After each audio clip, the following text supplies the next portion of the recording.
The wind howled against the jagged cliffs, carrying with it the salt of the restless sea. The waves below crashed violently, sending white spray up the towering rocks. On the cliff's edge, 3 men stood, their faces hard, their eyes cold. Between them, a young woman struggled, her wrists bruised from the ropes that had bound her. Her name was Elara. She had once trusted them men who had fought beside her, shared food and laughter in the same village. But betrayal had sharpened their hearts into stone. They feared her strength, her voice, and the secrets she carried. And so, in the dead of night, they dragged her to the cliff's edge. "No one will believe her if she's gone," the leader sneered.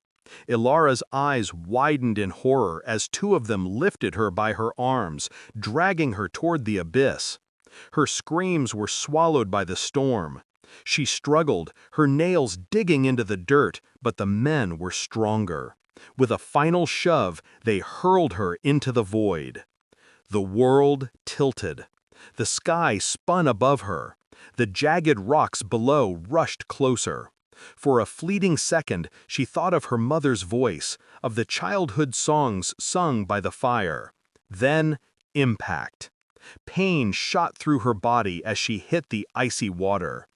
Darkness swallowed her, the cold pulling her down, deeper and deeper. But Elara did not surrender. With every ounce of strength, she kicked upward, her lungs burning. Finally, she broke the surface, gasping, choking, her body battered but alive. The men on the cliff did not see. They had already turned their backs, convinced the sea would finish what they started. But Elara's story had only just begun. The tide carried her to a hidden cove, where jagged rocks formed a small pocket of safety. She crawled onto the sand, her limbs trembling. For hours she lay there, barely breathing, the storm raging above. Yet inside her chest a flame sparked, the fire of survival. Days passed.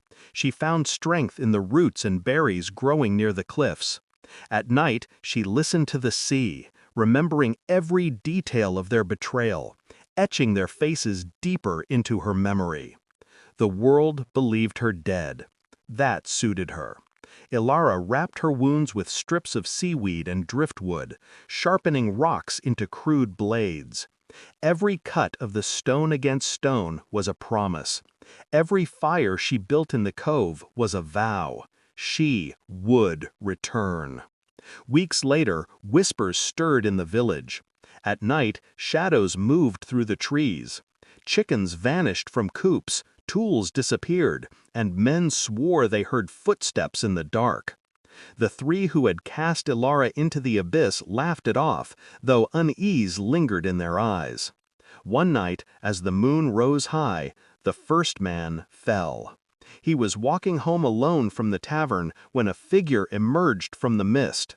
A figure with wild hair, eyes like fire, and a blade made of stone. His scream never reached the village.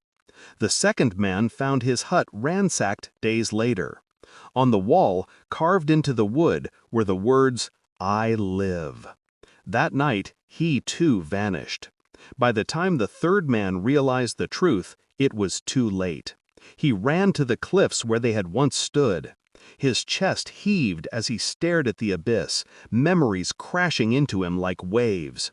"You should be dead," he shouted into the storm. "You were meant to be gone." Yet, here I stand. He spun, and there she was, Elara. Her skin was marked with scars, her body leaner, her face carved with determination. She held in her hand the blade she had shaped from stone and fire. Fear widened his eyes. "We had no choice," he stammered. "You had a choice," Elara replied coldly, "and so do I."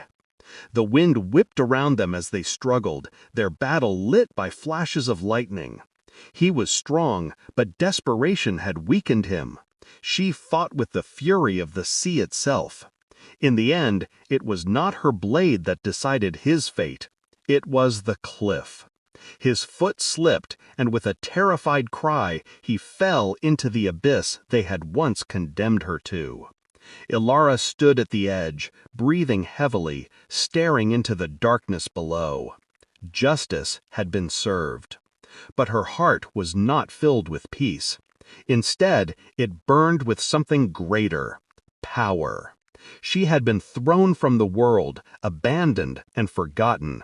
Yet she had risen, stronger, fiercer, unbroken. The sea roared below as if bowing to her will. Elara turned away from the abyss and walked back into the storm, no longer the victim of betrayal, but the shadow of vengeance itself. And the world would remember her name.